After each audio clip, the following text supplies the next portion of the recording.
There are moments in global trade when one political decision ripples far beyond its borders, shaking industries that once felt untouchable. And that's exactly what happened when Washington signed a single tariff order, believing it could strong-arm Brazil, the world's biggest coffee exporter, back into compliance. Instead, something entirely different unfolded, something no analyst, corporation, or government had expected. The United States didn't tighten its grip on the coffee market. It lost control of it.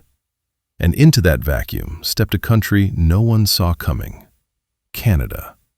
A nation that doesn't grow coffee, doesn't have tropical soil, and doesn't pretend to dominate global supply chains, suddenly became one of Brazil's most reliable partners. Not through power, but through something far rarer: predictability. As American shelves emptied, prices soared, and companies scrambled, Canada quietly built a new trade relationship rooted in trust and stability. And what happened next didn't just shift shipping routes. It rewired the global coffee economy in ways that may never reverse. Because once a supplier loses trust in a buyer, getting it back is almost impossible.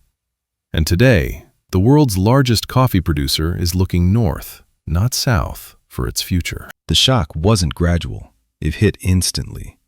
The moment Washington announced a 50% tariff on Brazilian goods, the entire U.S. coffee supply chain jolted like someone had cut the power mid-operation. Importers froze, unsure whether they could even clear shipments. Containers filled with beans sat at ports, waiting for approvals that never came. Companies that had operated on smooth routines for decades suddenly found themselves trapped in a political storm they never asked for. For everyday Americans, the impact came quietly, right through their morning cup. Cafes bumped prices overnight. Grocery stores issued warnings about shortages. And for the first time in recent memory, Americans realized that one signature in Washington could change something as simple as breakfast. But the real twist wasn't the pain felt in the U.S., it was the response in Brazil. Brazil wasn't shocked. It wasn't scrambling. It wasn't begging Washington to reverse course. Instead, it seemed tired. Tired of unpredictable buyers. Tired of policies that changed faster than shipping schedules. Tired of being treated like a tool rather than a partner. And that exhaustion was about to reshape the global market. But Brazil's next move would catch the entire world off guard. Brazil is no stranger to geopolitical pressure, but this time, something shifted. Instead of sending negotiators or asking for leniency, Brazil made a choice that would redefine the entire trade landscape. It stopped relying on the U.S. altogether. Brazil understood the math better than anyone. Even if the U.S. pulled back, the trust had already evaporated. Exporters can't operate on uncertainty. They need long-term contracts, stable partners, and predictable buyers. And the U.S. had just proven it couldn't offer any of that. So Brazil picked up the phone. China answered first. Within days, massive new orders were inked. Orders that replaced what the U.S. had disrupted. Europe followed. Long-term agreements were drawn up, ensuring consistent imports for years. And just like that, America's position as the central buyer of Brazilian coffee was no longer guaranteed.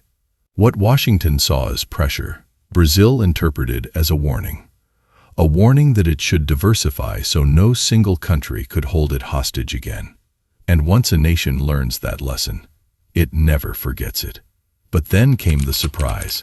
The next major buyer wasn't a tropical nation at all. Canada doesn't pretend to be a coffee titan. Its climate can't grow a single commercial bean. But coffee? Canada drinks it like it's oxygen. And in a world suddenly scrambling for stable buyers, Canada's biggest strength wasn't production. It was predictability. Unlike the U.S., Canada doesn't weaponize tariffs against partners without warning. It doesn't flip its policies overnight. It doesn't use economic threats to score political points. And exporters around the world know that. So when Brazil found itself looking for dependable buyers, Canadian importers seized the moment with quiet precision. No speeches, no drama, just contracts. Clean, stable, long-term contracts. Ships originally destined for the U.S. began shifting routes. Instead of heading toward ports clogged with political red tape, they turned north, toward Vancouver, Montreal, and Toronto. And each redirected shipment sent a message that didn't need to be spoken. Stability lives in Canada, not Washington. Canada didn't have to grow coffee to influence the market. It only had to be reliable in a world that was running out of reliable partners. And Brazil was about to reward that reliability in a way no one expected. Trade relationships aren't built on land or power. They're built on trust, something the U.S. had been losing for years, and something Canada had quietly mastered. While American importers scrambled, Canada took the opposite approach. It stepped in with stable pricing, long-term commitments, and zero political threats. Brazil took notice immediately. For the first time, it had a buyer that behaved like a partner. Every shipment Canada received strengthened the idea that this wasn't just temporary. It was a new era of cooperation. And as U.S. grocery aisles saw prices jump, Canadian shelves stayed stocked. What shocked analysts was how quickly the shift solidified. Coffee exporters began prioritizing Canadian contracts not because of volume, but because of certainty. They knew Canada wouldn't wake up one morning and slap a tariff on them. They knew Canada wouldn't use imports as a bargaining chip. They knew they could depend on the northern market in a world where dependable partners were disappearing. And in global trade, certainty is worth more than dominance. But America was about to discover just how costly the loss of trust can be. When Washington finally realized the tariff had backfired, the rollback came quickly. But the damage wasn't reversible. Trust isn't a faucet you can turn on again after shutting it off. Exporters don't gamble on unreliable buyers, especially in an industry where timing is everything. Even after the U.S. softened its position, Brazil didn't rush back. Why would it? China had stepped in with massive orders. Europe had stabilized long-term supply chains. Canada had become a dependable anchor buyer. The U.S. had simply been replaced. Analysts began describing the shift as a structural realignment, a polite way of saying the U.S. had lost its seat at the table. The country that once dominated the import market was now just another buyer, and not even the most attractive one. This wasn't about coffee anymore. It was about credibility. And once credibility disappears, every negotiation becomes harder, every contract less secure, and every partner more cautious. But Canada wasn't just filling a vacuum. It was gaining something deeper. Global influence doesn't always come from military power or massive exports. Sometimes it comes from being the calmest voice in the room. And Canada mastered that role perfectly. By stepping in when the U.S. stumbled, Canada proved something exporters had long suspected. Stability is more valuable than dominance. This redefined how Brazil viewed its partnerships. It realized that a smaller, predictable buyer was worth more than a giant with unpredictable policies. Canada's consistency sent a message to other suppliers as well. Nations dealing with volatile American tariffs began seeing Canada as the safer long-term destination for their goods. Trust became the new currency, and Canada held more of it than nearly any Western economy. This wasn't loud, it wasn't confrontational, but it was powerful. Canada was no longer just a participant in the coffee market. It had become a central, stabilizing force in global trade. And the final shift proved how permanent this realignment truly was. What began as a tariff meant to intimidate Brazil ended up exposing the U.S.'s greatest weakness, its habit of turning partners into political targets. And Brazil responded by evolving past the need for America altogether.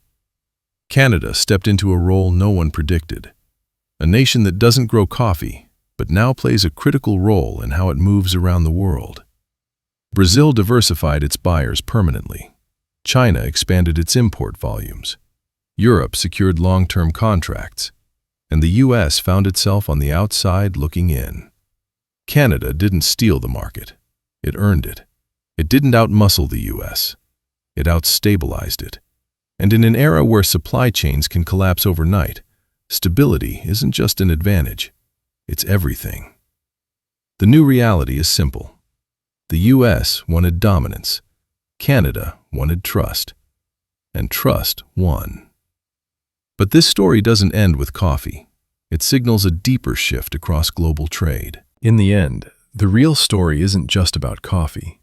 It's about what happens when a global system is forced to reveal who it actually trusts. For years, the United States believed that dominance alone could secure its place at the center of world trade. It assumed suppliers would always return, no matter how unpredictable the policies or how aggressive the tariffs.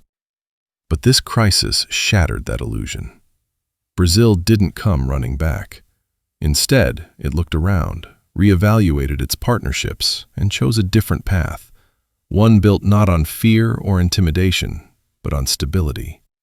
That stability came from Canada, a country that never set out to challenge anyone, never tried to flex its economic muscles, and never imagined it would reshape part of the global coffee market simply by being consistent. Yet, that's exactly what happened. While Washington tried to pressure the world's largest coffee producer, Canada quietly became the partner every exporter wished they had. Calm during chaos, reliable during turmoil, and predictable when unpredictability was spreading across global markets like wildfire. And here's what makes this shift so important. Once trust moves, it rarely moves back. Brazil has diversified its buyers permanently. Europe and China have locked in long-term arrangements, and Canada has earned a seat at a table it wasn't even trying to sit at. Not through dominance, not through pressure, but through a kind of economic steadiness that has become incredibly rare. This rebalancing didn't make headlines in the way political drama often does. It didn't need to. Its impact will play out quietly over the next decade, shaping decisions far beyond coffee, touching minerals, agriculture, manufacturing, and every industry where reliability determines success. The world is learning a new rule. The most powerful partner isn't the loudest one, it's the one you can trust.